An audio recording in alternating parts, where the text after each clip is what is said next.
Hi everyone, hope you're doing good.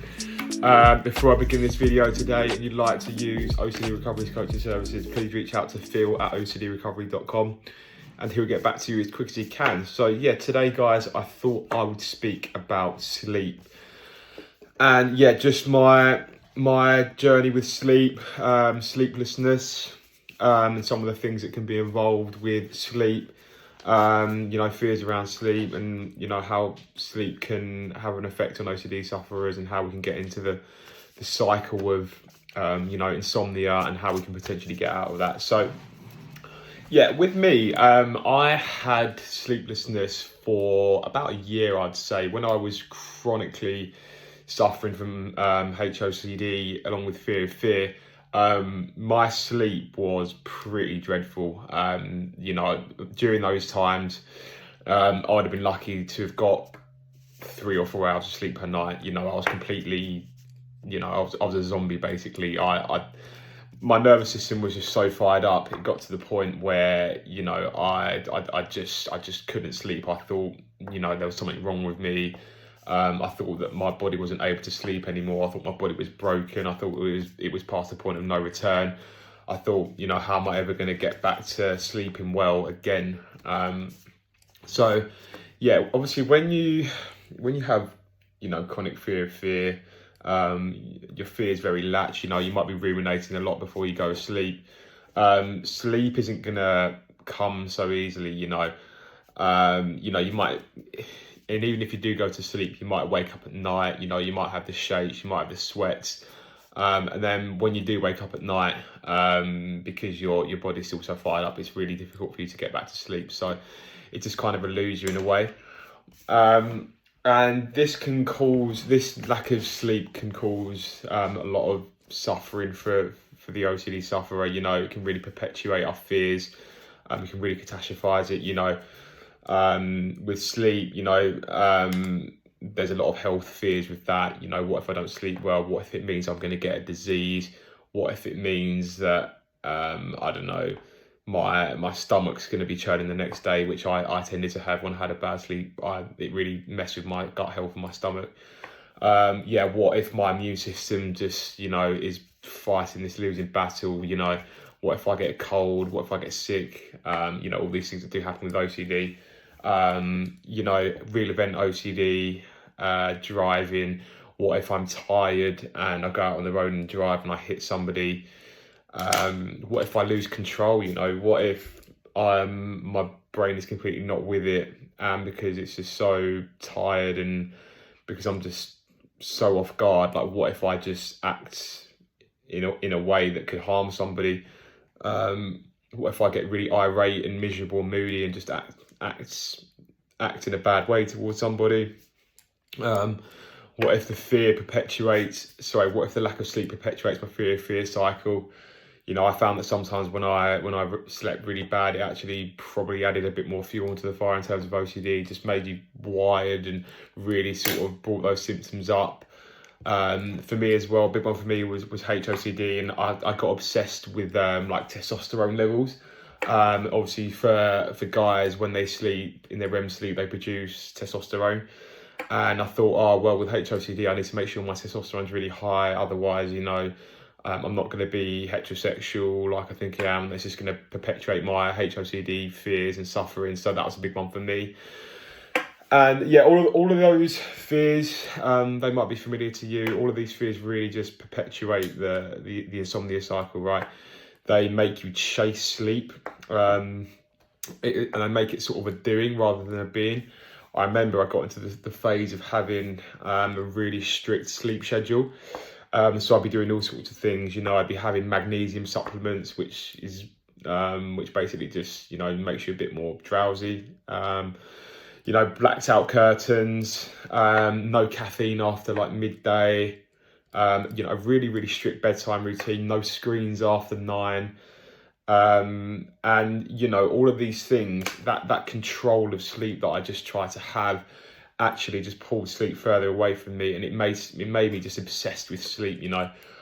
Every night or every day I was just as I was going about my day, aside from, my fear triggers and HOCD, I was thinking, oh, how am I going to sleep tonight? What can I do to sleep tonight? What do I need to do? And yeah, all of that just didn't help me, right? Because the thing is with sleep, I'm not a sleep expert here, but the thing is with sleep, it's like in a feeling, it's like a feeling with like ROCD or HOCD. The more you chase that feeling, the more you try and chase that thing, the more it just pulls away. It's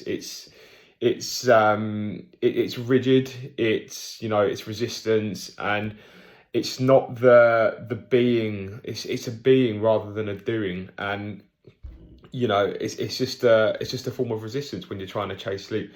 The thing is with sleep is it happens on its own naturally, and when you're trying to do all these things to make it happen, we get caught in the cycle. But the thing is, we think we have all this control over it, but the reality is that we just don't. And if we had, because the thing is, if we had control over sleep, right, we'd be sleeping like a baby from, when we go to bed at 10 or whenever you might go to bed, to when you wake up in the morning every night, no interruptions, nothing. But, life just isn't like that. It's imperfect, for various reasons. You might not sleep aside from, your OCD. You might have had some caffeine past a certain point. You might have something going on at work. You might have been out with your friends until late. Trying to have that rigid sleep schedule just got me into trouble. And it's about just letting go and just, it's in a way you're actually surrendering. And it's really difficult to do because you want to sleep well, you're tired, you don't want to perpetuate your fears. But when you just let go, you allow for sleep to come. And when you stop that cycle of resistance, is when sleep comes. So I think when in terms of like stopping that resistance to sleep, you need to look at your core fears more rationally, right? It's accepting that for the time being, when you have chronic OCD, your sleep isn't going to be great, right? That's just a fact. Like, your nervous system's so wired, fired up, the ruminations all just jacked up. Accepting that your sleep probably isn't going to be the best for the time being will actually really benefit you and just sort of turn down that resistance towards sleep. And by acceptance, I mean just acknowledging, like, not trying to change the lack of sleeplessness. It's just acknowledging that for the foreseeable future, that is how it's going to be. That's what accepting is. It's really just sort of coexisting with the sleeplessness and trying your best to live your life, because you find that you actually can live your life even with sleeplessness. Even when sleep isn't great, you can still live your life. One thing that really helped me was even when I wasn't sleeping, I really wanted to just work at home all the time. I really just didn't want to leave my house, wallow in the suffering of not sleeping. I'd be laying in my room just thinking about it all day and just, try not to be overactive just so I can keep my body as calm as I can ahead of the next night. But you need to really try and live your life. It's like wearing anxiety. When you're not sleeping well, you really just need to push through that discomfort and try and live your life the best you can. Still try and go to work, go to the gym, eat the right foods, and then you're not making it the center of your world. And then you have that life structure element, which really just helps, lift that resistance. Because when you're living your life, even though sleep's not great, you're still saying, oh, well, I can still live my life. I can still do the things that I want to do. I'm not getting too obsessed with it. And that's, just turning down the resistance to that, right? So as well as accepting that you're not going to sleep, you can look at that by looking at your shoulds, oughts and musts, right? So you might say, you might have an irrational belief saying, oh, I must sleep well, or I should sleep well, or sleeping well or not sleeping well is awful. But you'd look at that and say, well, why must I absolutely sleep well? Like, if I really should sleep well, then it'd be impossible not to sleep well. However, like, given that you're currently in a current OCD cycle, the likelihood is that you're probably not going to sleep well. And that's okay, It's just allowing it to happen. It's allowing it to play out. And then, like I just said there, awfulizing sleep. Of course, it's a bit unpleasant being tired and, really wired and not feeling yourself, not feeling 100%. However, you'll find that you can still do the things that you want to do. Like for me, for example, I've just been to a festival called Glastonbury in England, right? And, it's a 5-day festival, pretty heavy. And some of the nights I barely slept. I slept for like 2 or 3 hours, right? And now I just couldn't care. And you'll find that even after you've had those 2 or 3 hours of sleep or whatever, your body still finds a way to get you through it. You know, you sort of running on adrenaline in the end, and you'll find that you can still function. You find that you can still do the things you want to do. You can still find you can eat, you know, see your friends, go and do things, and your body will find a way around it. Not even from a reassurance standpoint, but it just does. You know, you might get a second win later in the day, and yeah, it's just how it is, right?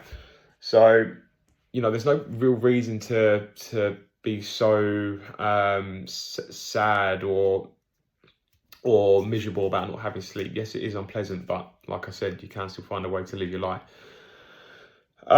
What else? So yeah, in terms of not sleeping well, there probably is a couple of exposures you can do. You know, you might be trying to go to bed earlier just to try and make up for the lack of sleep. But I'd say that even when you are in the sleepless cycles, you know, the ultimate exposure would probably be to maybe even go to bed a bit later. You know, don't go to bed earlier, because that's still just reinforcing the fear that you need to sleep and etc. And then maybe, you know, having some caffeine past a certain point late in the day, maybe doing exercise or activity at a later point in the evening, just to really show yourself that this thing that you're afraid of isn't so bad. So yeah, I think these points are key, guys. You know, we really just need to look at sleep for what it is. It's just a natural biological process that happens on its own. And when we provide that resistance to that, then, you know, that's going to elude us. Yes, there are some like fears at play when it comes to sleep. You know, it might be a certain OCD theme, or the catastrophizing of sleep itself, being tired, losing control, etc. But when you look at all that more rationally and you start to get under that, then you'll find that sleep will, or it should come a bit easier. So yeah, thank you very much for that, guys, and I'll see you in the next video.